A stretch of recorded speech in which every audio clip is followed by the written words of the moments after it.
Terungkap foto KTP wanita ngaku pria lalu nikahi gadis di Cianjur, aslinya ternyata berhijab. Terungkap foto KTP wanita yang mengaku pria lalu menikahi gadis di Cianjur ternyata aslinya berhijab. Diberitakan sebelumnya, heboh kasus pernikahan sesama jenis di Desa Pakuwon, Kecamatan Sukaresmi, Kabupaten Cianjur, Jawa Barat. AY, si mempelai pria, menikah dengan gadis Cianjur berinisial IH. 3 hari setelah menikah baru ketahuan jika AY ini sejatinya adalah wanita. AY diketahui merupakan warga Kabupaten Barito Selatan, Kalimantan Tengah. AY dan IH telah menjalin hubungan asmara selama 2 tahun.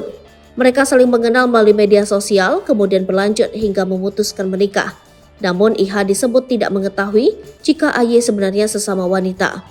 IH dan keluarganya pun sukses dibohongi oleh AY.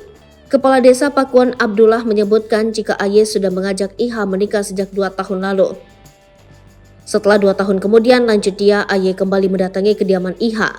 AY meminta izin kepada orang tuanya serta akan menanggung semua biaya pernikahan. Keduanya juga mengaku sudah mendapatkan rekomendasi dari KUA Kecamatan Sukaresmi, kata Abdullah. Ia menjelaskan setelah 3 hari melaksanakan akad nikah, orang tua IH curiga karena tingkah laku kedua pasangan tersebut sering diam. Abdullah menyebutkan adanya kecurigaan tersebut, pasangan tersebut juga menjadi gaduh di masyarakat sekitar. Akhirnya IH dan AY serta orang tuanya dibawa ke kantor kecamatan untuk dimediasi. Saat dilakukan proses mediasi, akhirnya AY mengeluarkan KTP miliknya. Dan setelah dicek ternyata identitasnya perempuan, bahkan di fotonya pun berhijab, ucapnya. Dia menambahkan saat ini AY tinggal di salah satu rumah warga sedangkan IH di kediaman orang tuanya.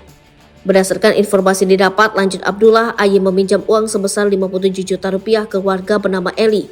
Menurutnya dalam surat perjanjian utang piutang tersebut disebutkan AY akan membayar utangnya pada Senin 11 Desember 2023. Ia mengatakan adanya kaitan utang piutang tersebut, dirinya telah membawa AY ke kantor kepolisian setempat.